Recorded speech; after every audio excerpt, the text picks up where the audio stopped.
పార్లమెంట్లో నరేంద్ర మోడీ గారు రాహుల్ గాంధీని కాంగ్రెస్ పార్టీని మాస్ ర్యాగింగ్ చేశారు.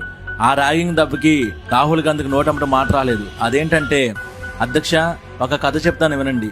ఒక బాలుడు 99 మార్కులు వచ్చాయని చెప్పి గర్వంగా చెప్పుకొని తిరుగుతున్నాడు. నాకు ఎన్ని మార్కులు వచ్చాయో చూడండి అని అందరికి చూపిస్తూ తిరుగుతుండేవాడు.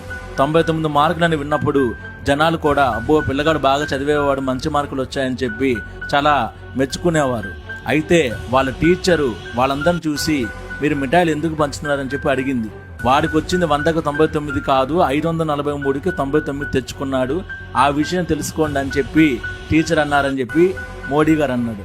ఇప్పుడు ఆ పసివానికి అరే నీకు 543కి 99 వచ్చిందిరా, 100కి 99 రాలేదురా అని ఎవరు చెప్తారు? బేటా నువ్వు ఫెయిల్ అవడంతో రికార్డు సృష్టించావు, నువ్వు జీవితాంతం ఫెయిల్ అవుతూనే ఉంటావు అని చెప్పి ఆ పిల్లగాడికి ఎవరు చెబుతారని చెప్పి రాహుల్ గాంధీ గారికి సూపర్ పంచ్ ఇచ్చారు.